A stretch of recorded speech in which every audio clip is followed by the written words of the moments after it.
मेरी देवरानी रोज़ ही मेरे लिए मज़े मज़े के खाने बनाकर आती। मैं हैरान थी कि मेरी देवरानी के पास इतने पैसे कहाँ से आ रहे हैं, जबकि मेरा देवर कोई काम भी नहीं करता था। वो तो बहुत ही गरीब थी। फिर अचानक एक दिन मेरी देवरानी लंगड़ाती हुई मेरे घर आई। मैंने वजह पूछी तो कहने लगी कि मुझे एक पीर ने अमीर होने के लिए एक तावीज़ दिया था और कहा था अगर मैं इसे अपने घर में किसी छत वाले पंखे के साथ बांध दूं तो जैसे जैसे पंखा चलेगा वैसे वैसे मेरे हालात बदल जाएंगे, तुम पर नोटों की बारिश होने लगेगी। इसलिए मैंने जब स्टूल पर चढ़कर उस तावीज़ को छत वाले पंखे के साथ बांधा तो उतरते हुए मैं गिर पड़ी और मेरी दाईं टांग पर चोट लग गई। बस इसी वजह से मैं ठीक से चल नहीं पा रही। उसकी ये बात सुनकर मेरे बच्चे हंसने लगे। मेरी देवरानी हमारे मुकाबले में बहुत गरीब थी। मेरा देवर सारा दिन घर में पड़ा रहता और मेरी देवरानी अमीर बनने के लिए सारा दिन जैली पीरों फकीरों के पास भागती रहती। खैर, वो दिन यूं ही गुजर गया और अगली सुबह हुई तो मेरी देवरानी की लड़की हमारे लिए नाश्ता लेकर आ गई और कहा कि ये अब्बू ने आप लोगों के लिए भेजा है। मुझे हैरत का झटका लगा, लेकिन ये तो अभी इब्तदा थी। फिर रोज़ाना उसके घर बड़े लजीज खाने पकने लगे। फिर कुछ दिन बाद उसका घर बनने लगा। फिर कुछ दिन बाद पता चला कि मेरे देवर ने नई बाइक ख़रीद ली है। नई बाइक देखकर मेरी तो आंखें फटी की फटी रह गईं। ये तो सच में उन लोगों पर नोटों की बारिश होने लगी थी। मुझे शक होने लगा कि वाकई ये उसी तावीज़ का असर है या कोई और बात है। वैसे तो मेरी देवरानी के साथ झगड़ा चल रहा था, लेकिन मैं अपनी अना पर पैर रखकर देवरानी के घर चली गई और उससे रातों रात अमीर होने का राज पूछा। उसने जो बात मुझे बताई उसे सुनकर मेरे पैरों तले से ज़मीन निकल गई। मेरा नाम साइमा है और मेरे शौहर का नाम वसीम है। उनका एक ही भाई है जिसका नाम दिलावर है। नाम से ऐसा लगता था कि बड़ा दलेर और बहादुर होगा, मगर असल में वो ऐसा था कि गली में खड़े कुत्ते से भी डर जाता था। पहले हमारा घर एक ही था, मगर रोज़ ही मेरी देवरानी के साथ झगड़ा हो जाता था और ऐसे में वो दोनों भाई भी लड़ पड़ते थे। असल में मेरा शौहर बड़ा अच्छा कमाता था। भरे बाजार में उनकी जूतों की दुकान थी जो बहुत चलती थी, जबकि मेरा देवर बड़ा निकम्मा था। आए रोज़ काम छोड़कर घर बैठ जाता था। जब तक हम साथ थे मेरा शौहर इस सारे घर का खर्चा उठा रहा था, लेकिन फिर मैंने देखा कि ये दोनों तो मुफ्त में खा रहे थे। मैंने देवर का सुख बर्दाश्त कर लिया, मगर देवरानी का सुख देखा ना गया। इसलिए मैं आए दिन उसके साथ झगड़ा करने लगी। झगड़ा बढ़ा तो मैंने अपने शौहर से कहा कि तुम्हारी भाभी तुम्हारा दिया खाती हैं, लेकिन रोज़ मुझसे झगड़ा करती है। मेरे बच्चों को अपने कमरे में घुसने नहीं देती कि तुम लोग बहुत शरारती हो, मेरे कमरे की चीज़ें ख़राब करते हो। ये कहकर मैंने मुंह बना लिया और अपने शौहर से कहा मुझे नहीं पता, मुझे बस घर अलग करना है।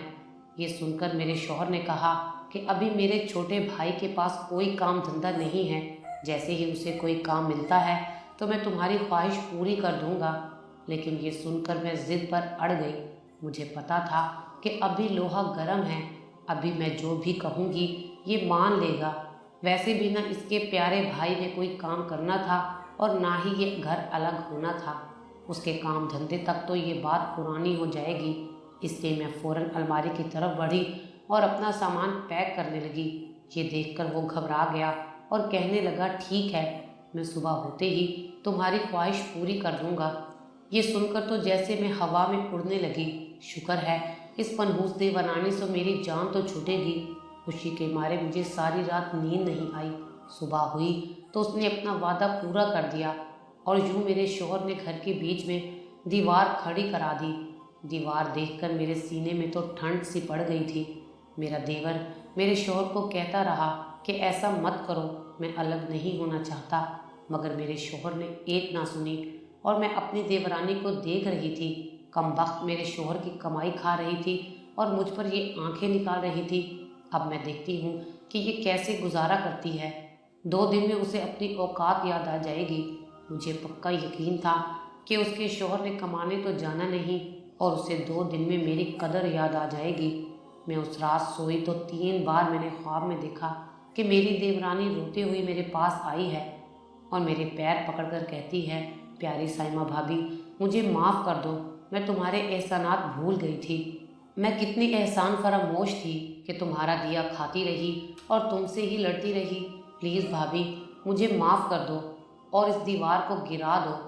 अब तो मेरे बच्चे भूख से मरने लगे हैं, लेकिन सुबह उठती तो ऐसा कुछ ना होता। मैं बच्चों को बहाने बहाने से उसके घर भेजती और कहती कि चलो देख कर आओ तुम्हारी चच्ची क्या कर रही हैं। मेरे लड़के तो किसी काम के नहीं थे, बिल्कुल अपने बाप पर गए थे। वो चच्ची के घर जाकर मेरी बात भूल जाते, लेकिन मेरी इकलौती बेटी हूबहू मुझ पर गई थी, तभी तो वो आंखों देखा हाल मुझे बता देती थी। वो ऐसी खबरें लाती थी कि मुझे पक्का यकीन था कि वो बड़ी होकर मेरी तरह बनेगी। मुझे तो ये भी शक था कि मेरा शौहर अब भी अपने भाई से मिलने जाता था, बल्कि मुझे तो ऐसा लगता था कि वो अब भी उसके घर का खर्च चला रहा था।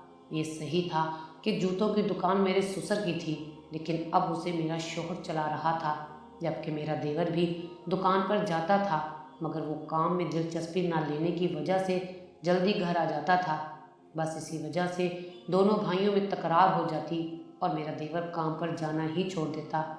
अब ये तो साफ जाहिर था कि जो दुकान को चलाएगा वही उसकी कमाई का हकदार होगा। मुझे अपने शौहर पर इतना शक था कि वो जूं ही घर से बाहर निकलता, मैं जल्दी से दीवार के पास जाती और दीवार में बने उस सुराख से झांकती जहाँ से मेरी देवरानी का दरवाज़ा साफ नज़र आता था। कुछ दिन बाद झगड़ा सर्द हुआ तो मेरा देवर हमारे घर आ गया। पहले तो मैं अंदर किचन में ही बैठी रही और उसे नज़रअंदाज कर दिया, लेकिन जब उसे जाता देखा तो मैं फ़ौरन बाहर निकल आई। मेरे देवर अपनी बीवी की तरह मुनाफिक नहीं था, वो तो बड़ा साफ दिल का आदमी था। मैं तो तुम्हारी बीवी की वजह से गुस्सा करती थी, वरना मेरी तुम्हारे साथ क्या दुश्मनी। मैंने ये बात उसे कह दी और प्यार में कह दिया था, मछली पका रही हूँ, तुम खा कर जाना। और वो भी ऐसा सीधा और ताबेदार था कि खाना खा कर ही गया। खाना खाने के बाद वो उठा तो मेरे शौहर ने मुझे इशारा किया कि थोड़ी सी मछली बर्तन में डाल दो, बच्चे बेचारे भी खा लेंगे। ये सुनकर तो मेरा दिल जल ही गया। उसकी भाभी ने एक दिन भी दीवार पर चढ़कर हमारी खैरियत नहीं पूछी और यहाँ उसके दिल में भाभी के लिए प्यार जाग रहा था। दिल तो करता था कि मछली के ऊपर जहर छिड़क कर दे दूँ, मगर फिर बच्चों का ख्याल आ गया। मैं उसकी दुश्मनी में बच्चों को थोड़ी मार सकती थी। फिर ये हुआ कि मेरे देवर हर दूसरे तीसरे दिन आने लगे। मैंने उससे पूछा कि कोई काम धंधा भी तलाश किया है कि अभी तक वेले ही घूम रहे हो। ये सुनकर उसने मुझे बताया कि कोई मुझे काम ही नहीं देता, मैं क्या करूं। ये सुनकर मैं हंसने लगी। वो ऐसे ही था, सीधा और भोला भाला। दुनियादारी तो उसे आती ही नहीं थी, लेकिन ये भी सही था कि वो बड़ा ही निकम्मा था। कोई उसे कैसे काम देता। हर दूसरे दिन तो वो काम छोड़कर आ जाता कि ये काम तो बहुत मुश्किल है, ऐसे में उसको कौन काम देता है। काम करने के लिए मेहनत लगती है, जो ये नहीं करना चाहता था, इसलिए तो धक्के खा रहा था। एक काम जो ये बड़ी ईमानदारी और मोहब्बत से करता था वो था कि शेख चिल्ली की तरह ख्वाब देखना। मेरी देवरानी अक्सर जैली पीरों के पास जाया करती थी। हर तावीज़ वो इस यकीन से लेकर आती थी कि उसे घर में रखते ही ये रातों रात अमीर हो जाएगी। दिन ऐसे ही गुजरते गए। फिर अचानक एक दिन मेरी देवरानी हमारे घर आ गई। वो लंगड़ा कर चल रही थी। मैं किचन में थी। जब मेरे बच्चों ने कहा कि चाची का एक्सीडेंट हो गया है, मैं घबरा कर बाहर निकली तो वो बच्चों को डांट रही थी कि मेरा एक्सीडेंट नहीं हुआ तो टांग को क्या हुआ है। मैंने हैरानगी से वजह पूछी। मेरे पूछने पर कहने लगी, एक पीर ने अमीर होने के लिए एक तावीज़ दिया था और साथ में ये भी कहा था कि इसे अपने घर में किसी छत वाले पंखे के साथ बांध देना। जैसे जैसे पंखा चलेगा मैं शर्तिया कहता हूँ कि उससे अगले दिन तुम पर नोटों की बारिश होने लगेगी। ये सुनकर हम उसे हैरानगी से देखने लगे। उसने आगे बताया, इसलिए जब उसने उस तावीज़ को घर में लगे पंखे के साथ बांध कर नीचे उतरने लगी तो स्टूल से पैर फिसल गया और वो नीचे गिर गई। मेरे बच्चे ये सुनकर हंसने लगे। मैंने बड़ी मुश्किल से अपनी हंसी रोकी और फिर बच्चों को हंसने से मना किया। मेरी देवरानी लंगड़ाती हुई वापस अपने घर चली गई। रात को मेरा शौहर आया तो मैंने उसे भी हंस हंस कर ये बात बताई। ये सुनकर वो भी हंसने लगा और कहा कि पता नहीं इसको कब अकल आएगी। वो दिन खैर से गुजर गया और अगली सुबह हुई तो मेरे देवर की लड़की नाश्ता लेकर आई और कहा कि ये अम्मी ने आप लोगों के लिए दिया है। मुझे हैरत का झटका लगा। ये सूरज आज कहाँ से निकला था? मेरी तो हैरत ही नहीं जा रही थी, लेकिन इधर मेरे बच्चे उस नाश्ते पर टूट पड़े और जब तक मैं हैरत के समंदर से बाहर निकली, नाश्ता उनके पेट में ही पहुंच चुका था। खैर, मुझे क्या, मैंने कौन सा खाना था, लेकिन सारा दिन मैं यही सोचकर जलती रही कि मेरी देवरानी ये खर्चे क्यों कर रही है। कहीं कोई जादू का चिराग तो नहीं मिल गया। मैं सारा दिन वक्तन फ़वक्तन दीवार से झांकती रही, लेकिन कोई सुराग ना मिल पाया। खैर, उस एक दिन की अयाशी को मैंने नज़रअंदाज कर दिया, लेकिन ये तो इब्तदा थी। शाम हुई तो बिरयानी की बड़ी प्लेट और साथ में कोक की बड़ी बोतल आ गई कि अम्मी ने ये आप लोगों के लिए भेजी है। ये देखकर तो मेरे तन बदन में आग लग गई और मैंने गुस्से में सारी बिरयानी खा ली। फिर क्या था, अब तो रोज़ ही उसके घर बड़े लजीज खाने पकने लग गए और मेरी देवरानी जो भी पकाती हमें ज़रूर भेजती। मैं हैरान थी कि इतने अच्छे और महंगे खाने तो हम भी नहीं पकाते, तो ये कैसे पका लेती है, जबकि इसका शोहर तो कुछ कमाता ही नहीं।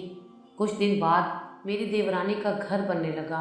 वो मेरे घर से भी बहुत प्यारा बनवाने लगी। मैं सोच में पड़ गई कि ये इतना खर्चा कौन कर रहा था, कौन सा खजाना मिल गया था मेरी देवरानी को। फिर कुछ दिन बाद मुझे बच्चों ने बताया कि चचा ने नई बाइक ख़रीदी है। उसी दिन ही मेरी देवरानी बाज़ार से अपने बच्चों के लिए सूट लेने गई, तो मेरे बच्चों के लिए भी सूट ले आई। मैं तो हैरानगी से बेहोश होने लगी।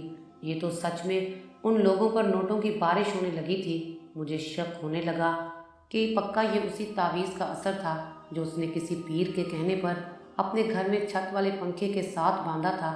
वैसे तो देवरानी के साथ मेरा झगड़ा चल रहा था, लेकिन मैं अपनी अना पर पैर रख के उसके घर चली गई और उससे रातों रात अमीर होने का राज पूछा। मैंने उससे पूछा कि कहीं तुम्हारे शौहर की नौकरी तो नहीं लग गई। ये सुनकर वो हंसने लगी और फिर उसने मुझे बताया कि जिस दिन मैंने वो तावीज़ अपने पंखे से बांधा था, तो उसके अगले दिन मेरा शौहर बाज़ार गया तो वापसी पे कार में बैठ कर आया। वो घर आया तो उसके साथ एक आदमी भी था जिसकी वो कार थी। उसने मुझे बताया कि जब मैं बाज़ार जा रहा था तो अचानक मेरी उस आदमी की कार के साथ टक्कर हो गई और मैं बेहोश हो गया। वो आदमी मुझे अस्पताल ले गया और डॉक्टर ने मेरा चेकअप करने के बाद कहा कि एक्सीडेंट की वजह से काफ़ी चोटें आई हैं। ये सुनकर वो आदमी घबरा गया। उसे लगा कि ये तो सीधा पुलिस केस था। जब मेरे शौहर को होश आया तो उसने मेरे शौहर से माफ़ी मांगी और कहा कि मेरी वजह से तुम्हें काफ़ी चोटें आई हैं, प्लीज़ तुम थाने जाकर मेरी रिपोर्ट मत करना, मैं तुम्हें इसके बदले में बहुत से पैसे दूंगा। ये सुनकर तुम्हारे देवर की तो राल टपकने लग गई और वो जो सच बताने वाला था, पैसे का नाम सुनकर ही चुप कर गया। डॉक्टर से पट्टी करवाने के बाद वो कार वाला मेरे शौहर को घर ले आया और वो साथ में बहुत सी चीज़ें भी लाया था। फिर मेरे शौहर ने उसे बताया कि वो काफ़ी अरसे से बेरोज़गार है, उसका काम नहीं लग रहा। ये सुनकर उसे बहुत दुख हुआ। वो आदमी सच में बहुत बड़े दिल वाला था। अब वो आदमी हर हफ्ते आता और घर का सारा खर्चा दे जाता। ये सुनकर मैं हैरान रह गई। मेरी देवरानी ने मुझे बताया कि ये घर भी वही आदमी बनवा कर दे रहा है और अब तो उसने तुम्हारे देवर को बाज़ार में एक बहुत बड़ी कपड़े की दुकान भी खोल दी है। अब तुम्हारा देवर भी पहले की तरह कामचोर नहीं है, दुकान पर मेहनत से काम कर रहा है। अभी यही बातें मेरी देवरानी मुझे बता रही थी कि उसकी बेटी मेरे लिए प्लेट में बहुत सा फ्रूट रख कर ले आई। मेरी देवरानी मुझे कहने लगी, देखो साइमा, हमारा तुम्हारे अलावा है ही कौन। मेरी देवरानी मुझे इतनी इज्जत दे रही थी और मैं पता नहीं दिल में क्या क्या सोचती रही। कुछ ही देर बाद मैं अपने घर आ गई और अगले ही दिन मैंने वो दीवार गिरा दी। आखिर वो मेरे शौहर का सगा भाई था और फिर मुसीबत में हम भी तो उसके काम आते रहे। यकीनन सुनने वाले यही कहेंगे कि मैं लालच में आ गई। सही तो ये था कि खून के रिश्ते कभी भी नहीं टूटते। ये मैंने उस दिन जान लिया था। मेरी देवरानी ने मुझसे और मैंने अपनी देवरानी से माफ़ी मांग ली थी और हमेशा के लिए अपने दिल साफ कर लिए थे। आज हम सब हंसी खुशी ज़िंदगी गुजार रहे हैं।